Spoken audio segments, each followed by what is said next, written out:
You are watching Cold Fusion TV.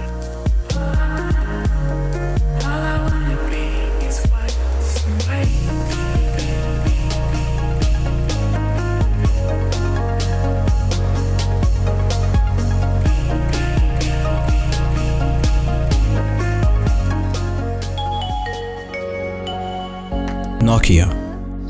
One of the most widely recognized and on average, universally liked companies ever to grace the face of this earth. When I say the name Nokia, you may think of a phone, but you may also think of something a bit more abstract and deeper than that.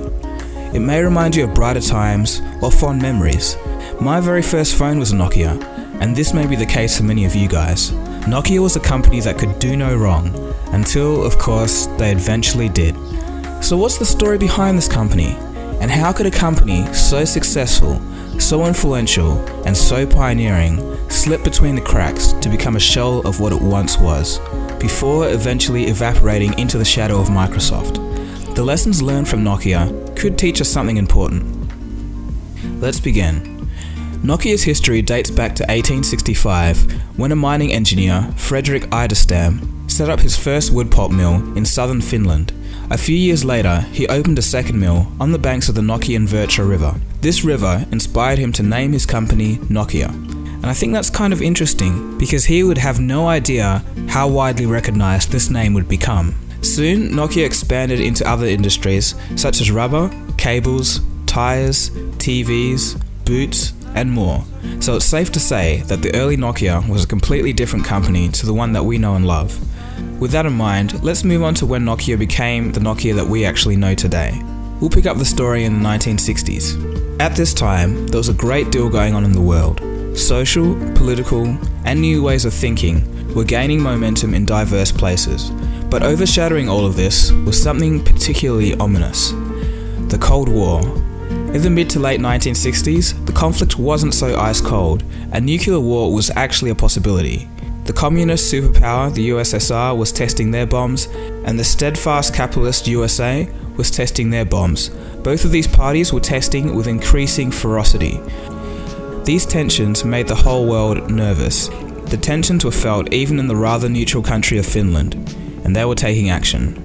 They were preparing for the worst. The Finnish government wanted military research into radio telephone communications to help their country realize the full potential of reliable military communication. A little company called Nokia got the contract. From the expertise developed in communication, later developed into a civilian radio car telephone network that spanned the whole country by the start of the 1970s. The system was very primitive by today's standards because you actually had to take turns to speak. But the real boom and start for Nokia began in the 1980s when mass production took place. The company began to expand into mass production methods of manufacturing. The economy of scale meant added features, less cost, a smaller size, and a cheaper price. The company exported 50% of their product and expanded globally by 1985. The Finnish company finally hit the big time when they hit the USA by teaming up with Tandy. During this time, the concept of a mobile phone was incredible. You didn't have to slot money into a machine to make a call, you didn't have to wait in a payphone line, and you didn't have to be at home hoping that the cable could stretch just that little bit longer. Anywhere, anytime was the idea. The vastness of the market was soon realized when sales exceeded predictions by 3,000%. It just seemed that people loved to talk, and Nokia may have been onto something here.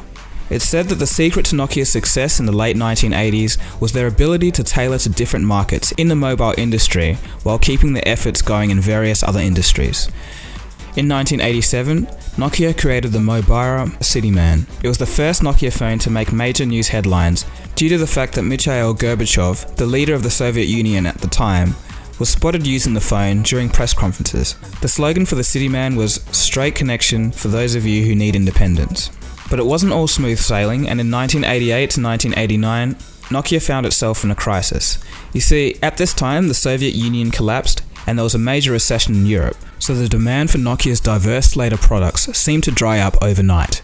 Because of this, there was a change in management, and Jorma Ollila, a former Citibank banker, came to take over as CEO in 1992.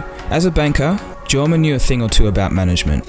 He would make the one decision that would shape the company's future for the next decade and a half. He decided to shed off all the company's extra pursuits and focus directly on mobiles, ushering in Nokia's golden period.